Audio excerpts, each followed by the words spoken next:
Maayong adlaw mga pinalangga kung kadasig.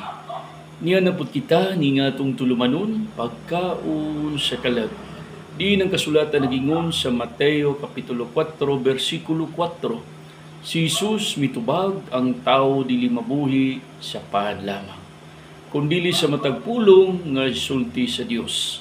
Nining adlaw mga kadasig, nining adlaw Huwebes, bulan sa Enero, pizza 16, 2025. Sa pagpadayon nato ning atong punto por punto pulong sa Dios nining maong adlaw, magampo na kita alang sa panalangin sa Ginoo. Sa ngalan sa Man, sa Anak, sa Espiritu Santo. Amen. Amo lang itong amahan, maayong adlaw Ginoong Dios, salamat kaayo nining laing adlaw na imong gitagana gihatag kanamo. Kanamong tanan nga mga katawhan Ginoo sa tanang grasya kralangin imong gibubo sa kanunay amahan sa kinabuhi ngantud karon amo pang naipaymuslan Ginoo. Ipasidunggan kanamo gihimaya karong adlaw amahan ug sa umaabot ug hangtod sa kahangturan. Kining tulumanon pagkaon sa kalag, paghatag ug kahayag ug kalamdagan sa unahunang kasing-kasing sa katawhan ang imong mga pulong o Dios. Salamat kayo man. Nagdagi ako Ginoo sa kanunay lakip nining maong adlaw Huwebes sa pagsundayag sa mga pulong nga gikan sa imong balaang kasulatan Ginoo. Kay nag-ingon ka nga kami magpaduol kanimo aron kami adunay mga pagtulun-an nga puno sa paglaong gugma ug grasya. Gihalan na ko ni tanan nga kanimo o Dios sa bugtong mong anak nga si Jesucristo, among manuluwas uban kanimo o Amahan. Amen. Maayong adlaw sa makausa mga pinalanggang kadasig sa pagbadayo nato nining vlog number 32 atong i-review kagahapon ang atong gihimo nga vlog number 31.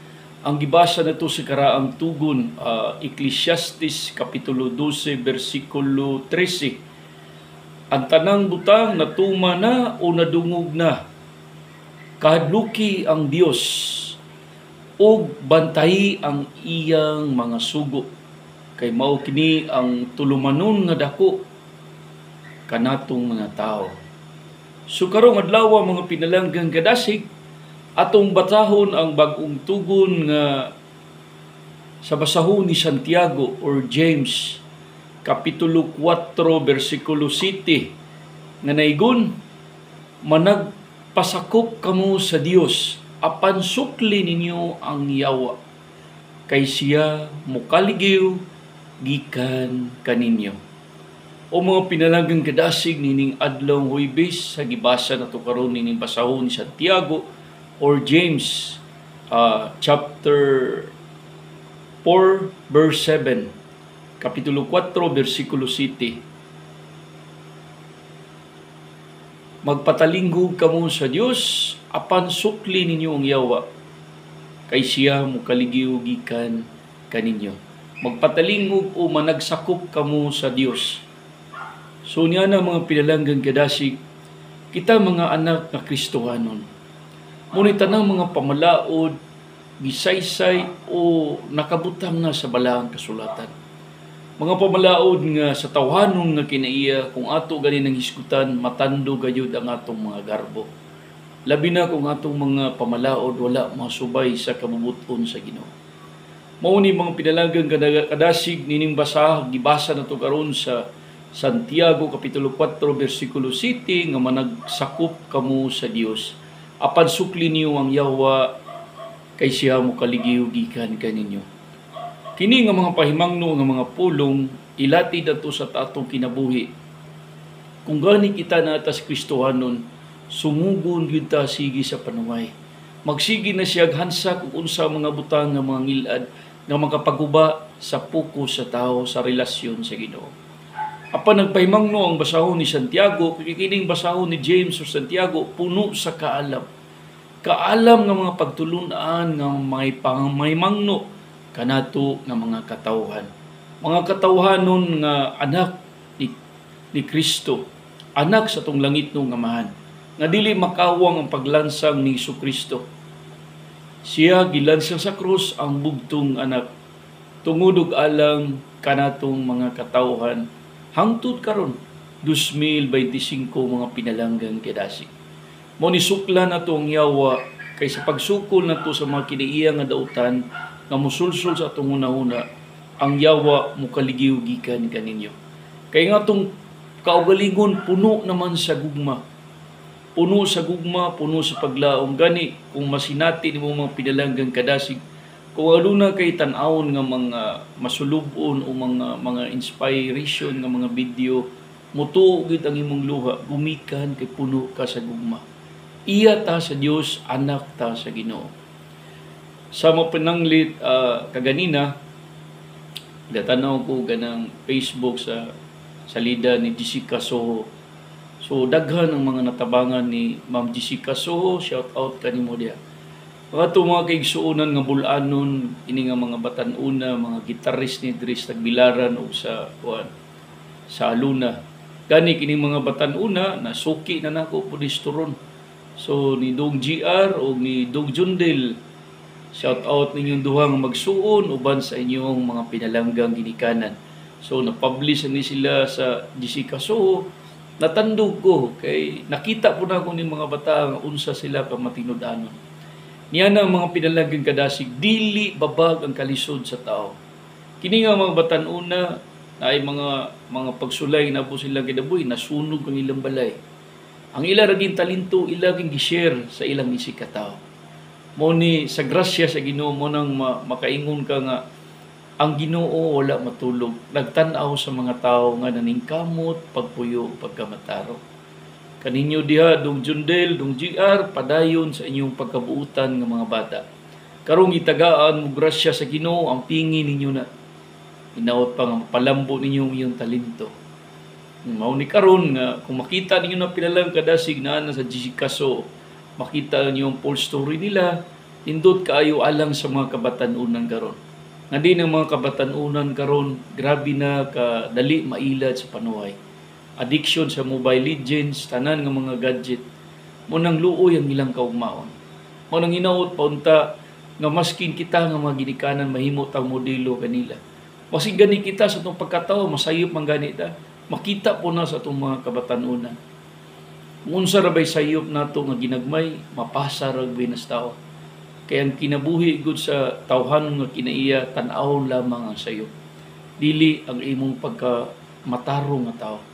Mo ni kita gipahimangnuon ta sa basahon ni Santiago karon, 4 city nga managsakop kamo sa Dios apan suklin niyo ang yawa kay siya mo kaligiw gikan kaninyo. Taas na nga proseso mga pinalanggang kadasig. Apan padayon lamang. Padayon lamang kay sa unahan naa kanunay perminting gamatuto ang atong Ginoong Dios. Hinaot pa mga pinalanggang kadasig ining adlaw Huwebes puno ta sa positibo nga mga butang. Alang sa akong mga kigsunan nga mga followers tanan mga bag-o, salamat kay pinalanggang kadasig sa pag-share ninyo ning atong content o video alang sa tanang katawhan. Libre ning tanan sa pulong sa Ginoo sa pagdaig ug himaya. Kay gibasa pa nato sa 2 Timoteo 3:16, gimugna sa Dios ang kasulatan alang sa pagtudlo, sa pagbadlong, sa pagsaway, pagpuyo, pagmatuto ug pagpuyo ug pagkamataron. Mao ni kinahanglan mga pinalanggang kadasig ipaambit nato sa tibuok kalibutan ug unsa kaayo ang Ginoong Dios. Mao ni pinagi sa balaang kasulatan, magbasa kita, magamping, magbaningkamot kita matag adlaw. So sa akong mga ginikanan, amping kamo kanunay diha. Sa tanang mga pinalanggang kadasig, salamat kaayo sa tanang mga suporta nga ibalik nato sa Ginoo. Pinagi sa paghatag ug kaygayunan, matag usa ka nato ug i-apply nato kini sa atong kaugalingon. Dili sayon apan pagpaningkamot. Mao bitaw na giingon sa istorya pa sa balaang kasulatan nga mas sayon pa ang paagi sa masigpit nga dalan kaysa pag-abit sa lapad nga dalan. Kay magsigpit nga dalan nagpatimaan ka na sa pagbuyo ug pag-antos. Antos lamang pinalanggang kadasig. Makita nato sa umabot nga ang Ginoo maghatag kanatong equal tanan. Manang magmalig-on lamang kita kanunay ug agtud sa kaunturan ug sa umaabot nga kita mawala na ning kalibutan nga sa kabubut-on sa Ginoo. Busa nining adlaw Huwebes mga pinalanggang kadasig, balikon ko Kining basahon sa Santiago 4, versikulo 7 nga nagaingon nga managsakop kamo sa Dios, apan sukli ninyo ang yawa. Kay siya mo kaligiw gikan kaninyo. Magamping kita kanunay mga pinalanggang kadasig, lakip sa among mga customers tanan. Daghang kay salamat sa pagtangkilik sa special flavored turon. Dinhi sa Bohol, daghang salamat mga pinalanggang kadasig. Ug sa tibuok kalibutan, magamping kitang tanan. Lakip sa tanang pagsulay atong ihangad sa Ginoo, puno sa gugma, paglaom ug grasya. Ato kining tapuson sa mainiton nga pagampo, pagdaig pasalamat sa Ginoo.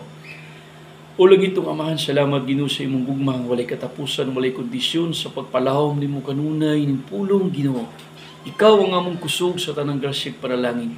Daghang salamat Ginoo sa akong mga kaigsuonang mga pinalanggang kadasig, sa tanan namong mga customers nga Ginoo tangkilik sa special flavored turon.